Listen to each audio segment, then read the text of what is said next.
हसीन और जमील शहजादे, क्या यार कहाँ रहते हैं, वहां चला जाऊं, तो इस तरह से सोचता था। तो इसमें मैं कहना चाहूंगा कि मैं नौकरी करता, साइकिल पर आता जाता, फिल्मी पोस्टर्स में अपनी झलक देखता, रातों को जागता, अनहोने ख्वाब देखता, सुबह उठकर आईने से पूछता, मैं दिलीप कुमार बन सकता हूँ क्या। 1950 का दशक खत्म होते होते धर्मेंद्र की जिंदगी ने करवट ली। उन्होंने एक मैगजीन में नया चेहरा नाम का टैलेंट हंट देखा, जहां नए कलाकारों को फिल्मों में मौका मिलने वाला था। घर वालों ने मना किया, लेकिन धर्मेंद्र ने ठान लिया था।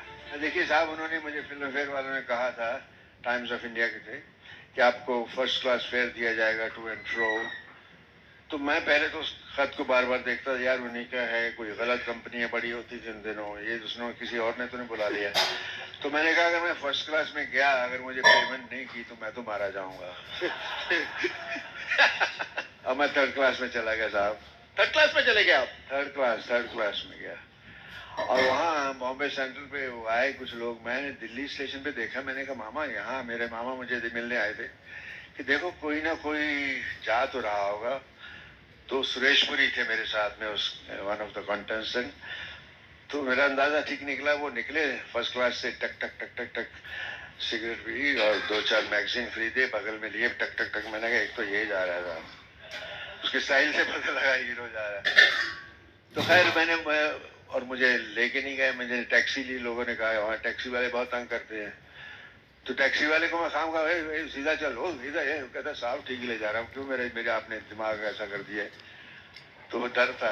एनीवे मैं गया थर्ड क्लास से। इससे आप अंदाजा लगा सकते हैं कि सेंस ऑफ रिस्पॉन्सिबिलिटी मेरे अंदर कितनी थी। शुरुआती कुछ फिल्में चली नहीं, लेकिन उनकी शख्सियत सबको भा गई। चेहरे पर मासूमियत, आवाज में गूंज और आंखों में ईमानदारी। फिर आई वो फिल्म जिसने सब बदल दिया। 1966 में आई फूल और पत्थर। पहली बड़ी हिट होती है फूल और पत्थर। क्या ये उस पिक्चर के बाद क्या पहली बार आपको लगा यार मुझे भी जगह मिल सकती है इस हिंदी फिल्म इंडस्ट्री में?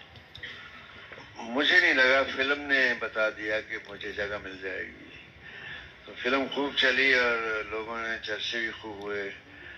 तो उस फिल्म, वो उस वक्त की शोले थी साहब, कुछ लोगों को इतनी पसंद आई बेपनाह। इस फिल्म ने धर्मेंद्र को रातों रात स्टार बना दिया। एक शराबी बागी इंसान की भूमिका में उन्होंने ऐसा अभिनय किया कि दर्शक सिहर उठे और प्यार भी कर बैठे। फूल और पत्थर न सिर्फ ब्लॉकबस्टर रही, बल्कि धर्मेंद्र को ही मैन ऑफ बॉलीवुड का खिताब दिला दिया। आज के दौर में बहुत सारे हीरोज को हम देखते हैं शर्टलेस होते हुए, अपना शर्ट लूज करते हुए स्क्रीन पर। शुरुआत तो आपकी ही रही है। हाँ, वो शुरू तो मैंने की थी, वो लकीली बन गया। मैं क्लब से दारू पी के आ रहा हूँ, हाँ? वो शीशे से पी पैमाने से पी गाना था। तो बाहर लीला चिटनेस एक बैगर थी।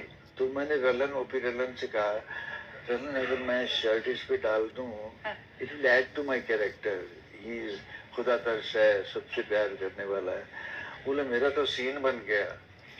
मैंने कहा सीन कैसे बन गया? मैंने बोले that widow is she's waiting for you and अब दारू पी के तुम जा रहे हो, बेयर बॉडी, कुत्ते के साथ लिपट रहे हो, ये कर रहे हो, she must be more scary now।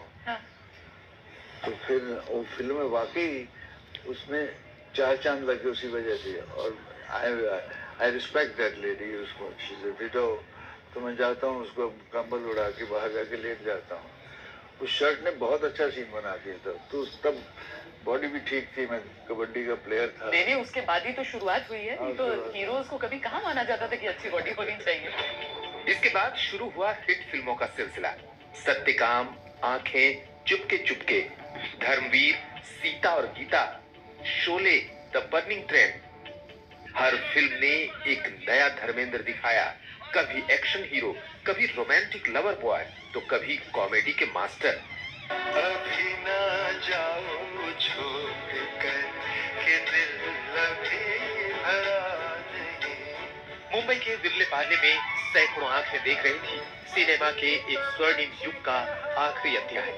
देख रही थी जिंदगी और जिंदगानी का फर्क देख रही थी जिंदगी से कैसे बड़ी हो जाती है मौत। कि दिल अभी भरा नहीं।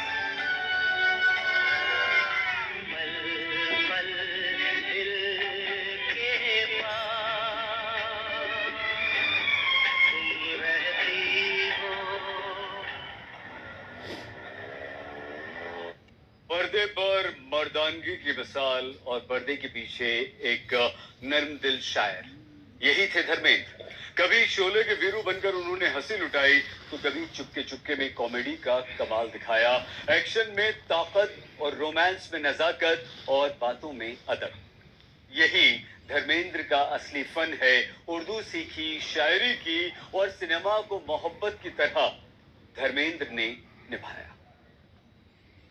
शायद की कसम जी खेल का मौका क्या? ड्रीम का। No, dream princess. प्रिंसेस।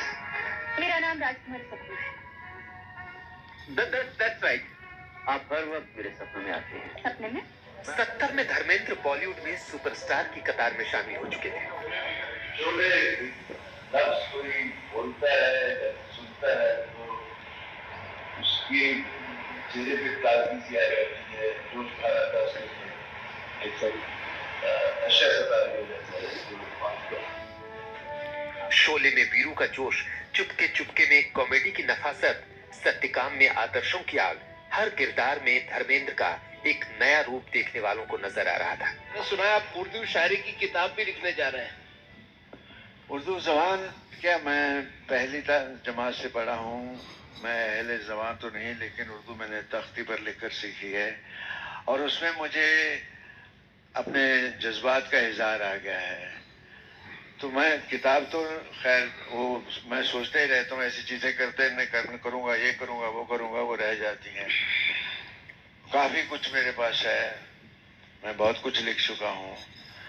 शायद यही धर्मेंद्र की खूबी रही, वो किसी एक सांचे में नहीं ढले। एक्शन, रोमांस, कॉमेडी, ट्रेजेडी, हर रोल में उतनी ही ईमानदारी। शीशे पे मुझको भरोसा तो है, झूठ बोले कभी है